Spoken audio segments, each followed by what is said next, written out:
Salut les foodies, j'espère que vous allez bien. On se retrouve aujourd'hui pour une nouvelle vidéo recette des mochis glacés. Ça ne vous dit peut-être encore rien, mais je vous garantis une fois que vous allez y goûter, vous allez devenir accro. Aussi bien les enfants que les parents. On se retrouve tout de suite pour la liste des ingrédients.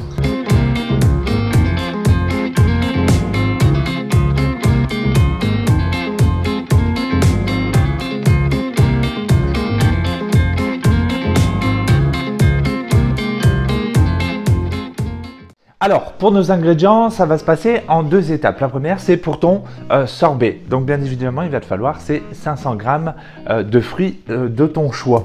Donc, ça, c'est la saveur que tu as envie de mettre dans le mochi. Pour ce qui est de la pâte à mochi, il va nous falloir de l'eau, 200 g.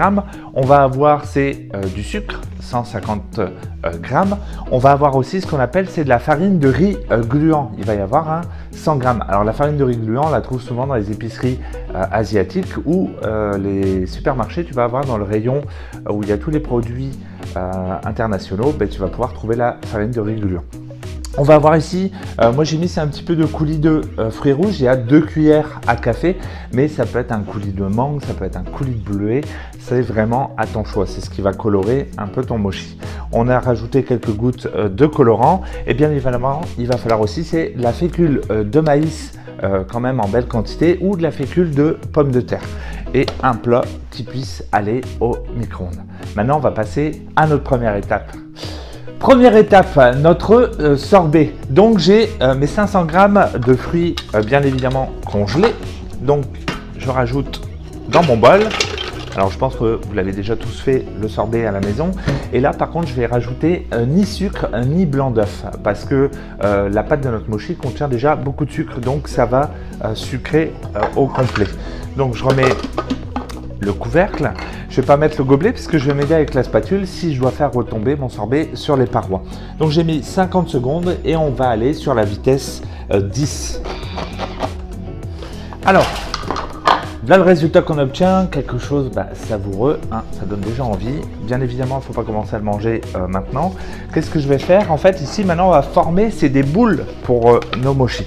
Donc pour pas, je le remets dans un autre contenant pour pas prendre au bouleur et faire mes boules à glace pour pas abîmer le bol. Donc je suis venu tout prendre et ici je vais venir former. Alors le bouleur, ça dépend vraiment la taille que vous voulez faire de votre mochi. C'est pas obligé de les faire trop gros, vous pouvez les faire de moitié.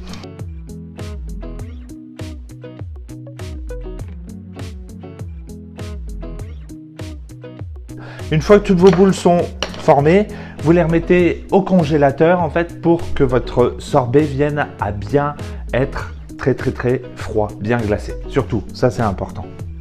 Deuxième étape, l'élaboration de la pâte de nos mochis. Donc ici, je reprends mon bol et je retire le couvercle et le gobelet. Je vais rajouter dedans donc le sucre. On a 150 g de sucre.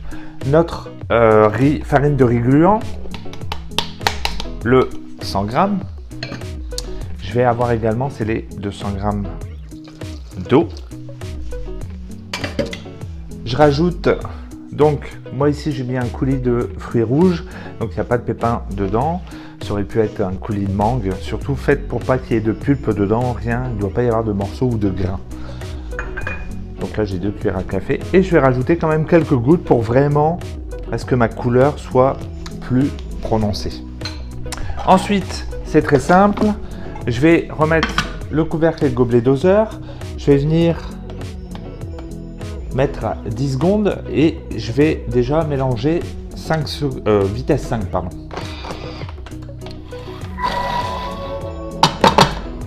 Alors bien évidemment là c'est pour que notre mélange soit bien homogène, qu'il n'y ait plus du tout aussi de petits grumeaux ou de motons. Alors ce que vous faites c'est que vous regardez sur les parois de votre bol, s'il ne reste pas un petit peu de farine qui serait restée, donc vous faites tout descendre correctement.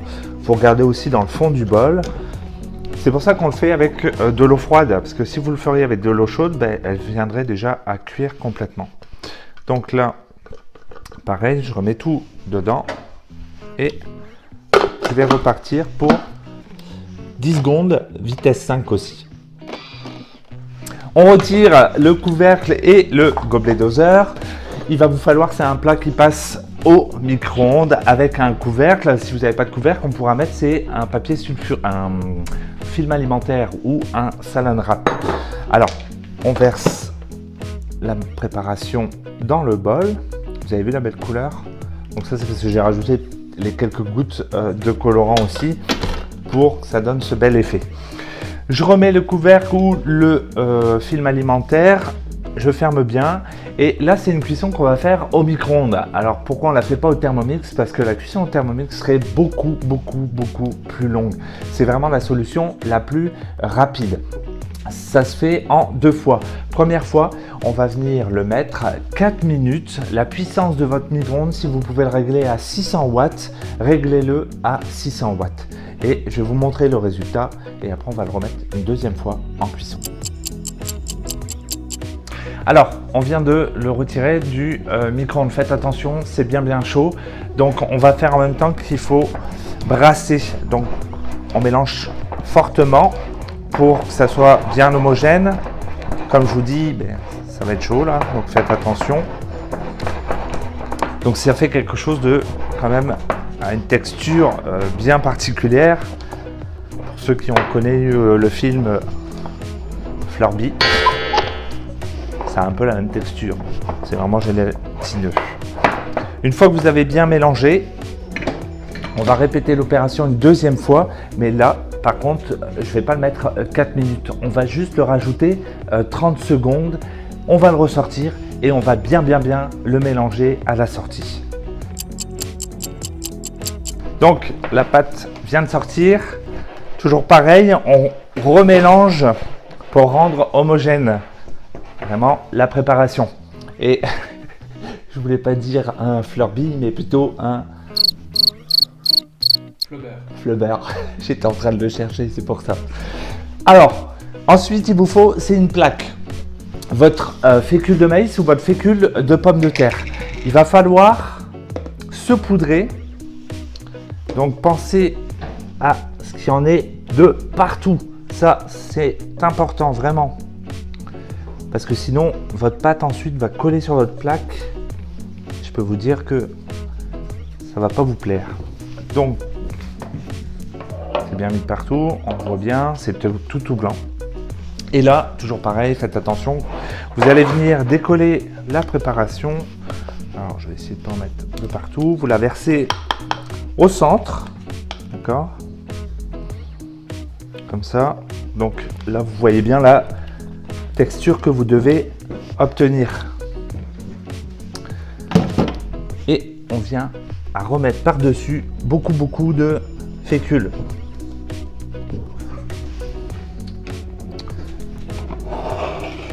Maintenant, on passe à l'étape où on va étaler complètement la pâte à mochi. Alors vraiment, ce qui est pratique aussi, si vous avez un petit rouleau qui est adapté au format de votre plaque, c'est ce qui ira le mieux. Mais il faut déjà que votre pâte soit sur la plaque. Vous ne pouvez pas l'étaler sur votre comptoir et vous dire je vais la prendre, je vais la déplacer. Ça ne va pas fonctionner. Si jamais vous n'avez pas de petit rouleau, on peut le faire avec nos mains. Donc ce que vous faites, c'est que vous allez saupoudrer de fécule vos mains pour pas que ça vienne à coller dessus. Alors c'est vrai que la texture c'est un peu particulier. Et là, on va venir appuyer. Toujours pareil, c'est chaud. Ça va résister à la chaleur un petit peu. Et vous l'étalez tout au long de votre plaque. Donc là, je continue avec le petit rouleau. Et hop. La pâte est bien étalée. J'ai vraiment mis au maximum que je pouvais à la dimension de ma plaque. Et maintenant, on la met au congélateur une demi-heure avant de pouvoir la travailler. Et c'est là où on va constituer nos mochis. C'est parti. Une fois que la pâte à mochi est bien refroidie, donc vous l'avez laissé les 30 minutes au congélateur, on la sort directement. Alors vraiment pour vous montrer l'intérêt d'avoir mis autant de fécule en dessous, et c'est vraiment important. Pourquoi? Parce que regardez, si je passe ma main, hop, j'arrive à la décoller tout simplement. Alors c'est vraiment, vous allez voir la texture. Vous avez un côté qui fait doux à la fois par la fécule et c'est un peu comme si c'était élastique. Donc C'est tout à fait normal, vous inquiétez pas. Maintenant, on va découper nos carrés qui vont nous servir à faire le mochi au complet. Il va falloir que vous découpiez des petites carrés de film alimentaire ou de Saran Wrap parce qu'on va venir à la fin le twister. Vous pouvez pas mettre un autre papier, du papier parchemin ou autre, ça va pas bien fonctionner. Donc là, j'ai préparé mes papiers et je vais couper .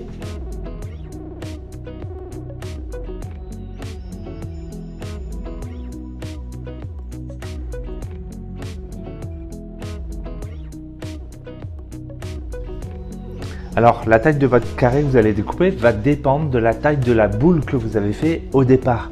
Plus votre boule va être grosse, plus votre carré devra être plus gros. Si vous avez fait des boules plus petites, donc vous pouvez aller sur des carrés plus petits. Donc ensuite, je la dépose sur mon papier film et vous pouvez revenir remettre par-dessus et on va reposer ainsi de suite, vraiment sur chaque couche, la pâte à mochi. Et avant de les monter, bien évidemment, vous pouvez toujours les conserver au congélateur pour pas que ça vienne à se réchauffer.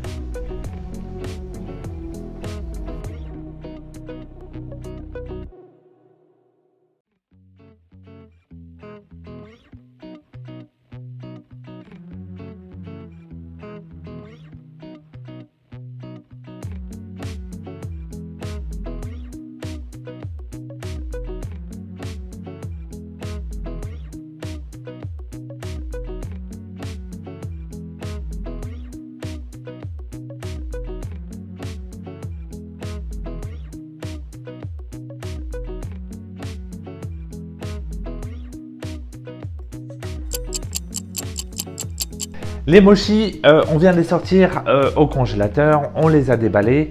Vous pouvez les laisser quelques minutes si jamais vous ne voulez pas que ça soit trop froid. Vous n'avez plus qu'à les déguster. On va en couper un juste pour vous montrer qu'est-ce que ça donne. Tout simplement. Regardez-moi ça. Donc vous avez votre sorbet au milieu et vous avez la pâte au mochi tout autour.